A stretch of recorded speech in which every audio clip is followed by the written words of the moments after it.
wonder if Muslims are killing Christians. I don't know if there will be any Christian left to be talking to you on the TV with the viciousness of.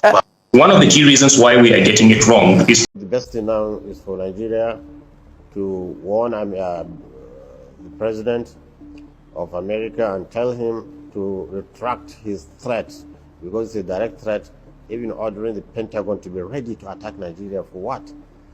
Nigeria should, the president should retract such, or else we sever our relationship with America. There are a lot of Christians who have known that the narrative is wrong. It's a representation of reality on ground. Many Christians know that. So Nigeria should reciprocate whatever the tune of Trump's allegations are, because he did it not in a diplomatic way. So my people, the gist going around now is something that has really shaken a lot of people, especially in the northern part of Nigeria and even internationally. The news going viral says that the United States government has finally arrested Sheikh Ahmad Gumi, the well-known cleric who has been in the news for his talks about negotiating with bandits. Now, before we all jump to conclusions, let's talk carefully about what is happening, what people are saying, and why this matter is drawing so much attention. As you are watching this, please don't forget to like this video and subscribe to the channel so you won't miss any of our updates. Now, Sheikh Gumi is not a small name in Nigeria. For years, he has been known as that one cleric who believes that dialogue and negotiation with those violent groups in the northern region could bring peace instead of using only military force. He has always argued that we cannot bomb our way out of this problem, that the people holding guns in the forest are also Nigerians who need to be understood and reoriented. He says they need to be listened to, that many of them were pushed into crime because of poverty, anger, and lack of education.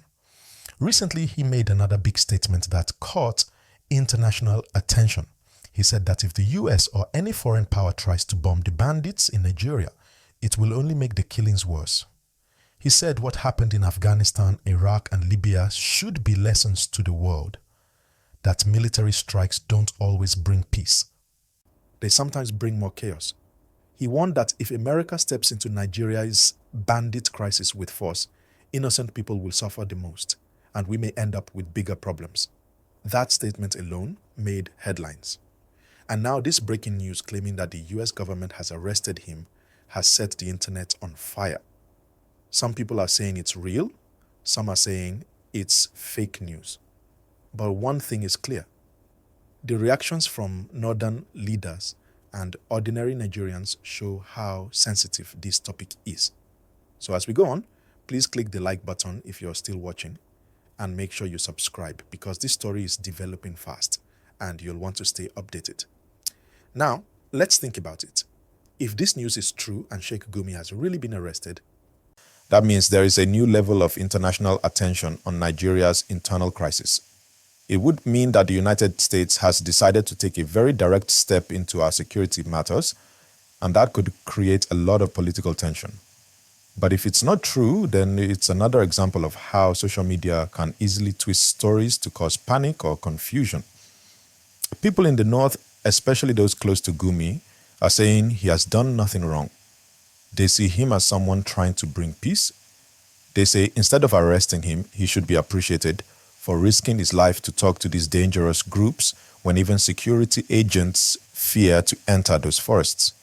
But some Nigerians don't agree with him at all. They believe that anyone who sits with bandits or talks about negotiating with them is encouraging them. They say the only language these criminals understand is force. So you can see how divided the opinions are, and that's exactly what makes this gist very hot right now. On one side, you have people shouting that negotiation is the only solution. On the other side, you have people saying that enough is enough, that Nigeria should stop pampering criminals and start treating them like what they are, lawbreakers. Sheikh Gumi happens to stand right in the middle of the storm, and that's why every word he says becomes news. Now, if we look deeper, we'll understand why the situation in northern Nigeria has become so complicated. For over a decade, those attacks, kidnappings, and killings have continued in states like Kaduna, Zamfara, Katsina, and Niger. Our families have lost loved ones, villages have been emptied, and farmers are scared to go to their farms. Even school children have been kidnapped in large numbers. The government has launched several operations, airstrikes, ground assaults, military deployments, yet the problem seems to continue. And that's why people like Sheikh Gumi came up with this idea of negotiations, saying, let's try a different method. But then the question remains, can you really talk to people who have been killing and kidnapping? Can dialogue work when people have already lost so much? That's the debate that has divided the nation. And now that the United States has been mentioned in this whole matter, the debate has become even louder. Remember, Sheikh Gumi warned that bringing in the US military or foreign bombing campaigns could turn the North into another war zone. He said it will not solve the problem. It will only make it worse. He mentioned that if America bombs Nigeria, it will not be the criminals alone that will die. Innocent civilians, including women and children, will also be victims. He said Nigeria's problem is not lack of weapons, but lack of understanding and justice. Now, if you think about it carefully, there's a strong point in that argument. Every country that has faced internal conflict knows that peace is not just about guns. It's about fairness, opportunity, and trust between the people and the government. When people feel abandoned or cheated, some of them become desperate and turn to violence. So maybe Gumi is right that we need more than bullets to fix this issue. But again, critics say talking to criminals encourages others to do the same thing. And that's the hard truth. Northern leaders are beginning to react too. Some are asking for calm, saying that if the US really made such a move to arrest him, they should explain their reasons. Others are saying that the federal government of Nigeria should stand up and defend its citizens no matter what. There's also talk that if this kind of report is not properly handled, it could create a diplomatic issue between Nigeria and the United States. So you see, it's not just about one man. It's about politics, foreign relations, and national security all mixed together. While we wait for more official information, the internet has already picked sides. On social media, you see hashtags trending, people making videos, some praising Gumi, others calling him names. Everyone is trying to interpret what's going on. But you and I know that in Nigeria, news spreads fast, sometimes faster than facts. So we have to stay calm, stay smart, and wait for real confirmation. Please, if you are still watching, don't forget to like this video and subscribe because we'll keep following this story closely. Now, let's look at this from another angle.